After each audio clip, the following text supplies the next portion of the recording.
So hey everyone and Radhe Radhe সবাইকে। তোমরা সবাই কেমন আছো? আই গেস তোমরা সবাই খুব ভালো আছেন, ভালোভাবে নিজেদের লাইফটাকে এগিয়ে নিয়ে যাচ্ছ। তো আজকের এই ভিডিওটা মেইনলি আমি তোমাদেরকে শেখাতে চলেছি উইদিন 2 মিনিটস। ঠিক আছে, ভিডিওটা 3 মিনিট লং হতে পারে, বাট উইদিন 2 মিনিটস আমি তোমাদেরকে দেখাবো যে তোমরা গেমের মধ্যে 3-4টে টাইপ অফ শটস কি করে পারফর্ম করতে পারবে, যেটা তোমাদের গেমের মধ্যে খুব হেল্প করবে গোল স্কোর করতে। তো এখানে আমরা মেইনলি অ্যাটাকিং প্র্যাকটিসে যাব, তাহলে এখানটা আমাদের সুবিধা হয় অ্যাটাকিং প্র্যাকটিস, ডিফেন্সিভ প্র্যাকটিস করতে। ঠিক আছে, তো এইখান দিয়ে তোমরা ইজিলি গোলগুলো দেখতে পারবে যে আমি কেমনভাবে গোল দিচ্ছি অ্যান্ড স্কোর করছি। তো আমার ভিজিবিলিটিটাকে পুরো করা আছে যাতে তোমরা ভালো করে বুঝতে পারো। তো এখানটা তোমরা দেখতেই পাচ্ছ আমরা অ্যাটাকিং প্র্যাকটিস করছি। সো এবার আমি তোমাদের একটা নর্মাল কয়েকটা শর্টস দেখাবো। ঠিক আছে, তো মেনলি এখানটায় এটা গিয়ে স্মার্ট অ্যাসিস্ট অন করা আছে। ঠিক আছে, তো তোমরা চেষ্টা করবে যে স্মার্ট অ্যাসিস্টটাকে অন করে রাখার, সেটা নিজে থেকে অ্যাডজাস্ট হয়ে যাবে বল বাইরের কাছে।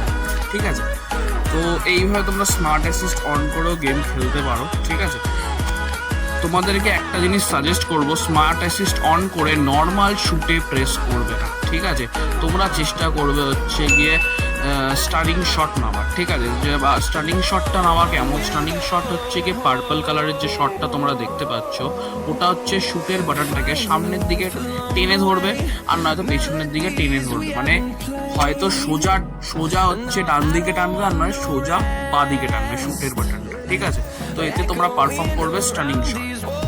ঠিক আছে, তো স্টানিং শটের পরে এবার আমি তোমাদের দেখাবো কার্ল শট। ঠিক আছে, তো এবার তুমি নেইমারের কার্লিংটা দেখো, এই যে এরকম টাইপের কার্ল শট, যেটা গোলকিপারকে পুরো গুলিয়ে ফেলবে। তো কার্ল শট মারাও খুব ইজি। ঠিক আছে, তো কার্ল শটটা এবার আমরা তোমাদের দেখাতে চলেছি কিভাবে তোমরা কার্ল শট মারবে। তো কার্ল শট মারা সবচেয়ে ইজি প্রসেস, শুটের যে বাটনটা থাকে ওটাকে নিচের দিকে টানবে। ঠিক আছে, নিচের দিকে যত টানবে, আর স্মার্ট অ্যাসিস্ট অন করা থাকলে সেটা বলটা বাইরে নাকি গোলেই যাবে।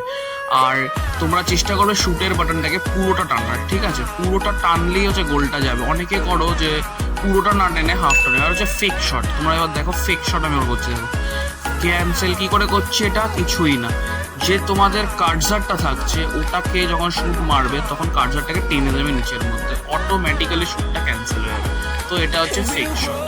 এই ফেক শট, এই কার্লিং শট আর স্টানিং শট খুব হেল্প করে গিয়ে গোল স্কোর করতে, কারণ কার্লিং বল গিয়ে খুব বেনিফিশিয়াল বক্সের ভেতর থেকে গোল ঢোকানোর জন্য।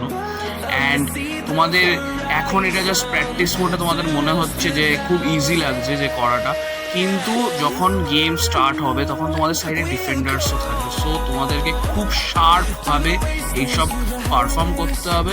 অ্যান্ড হ্যাঁ, যারা চ্যানেল সাবস্ক্রাইব করে দাও, এরকম ভিডিও আরও ইন ফিউচার দেখতে হলে তোমরা সবাই বেল নোটিফিকেশনটাকে অন করে রাখো।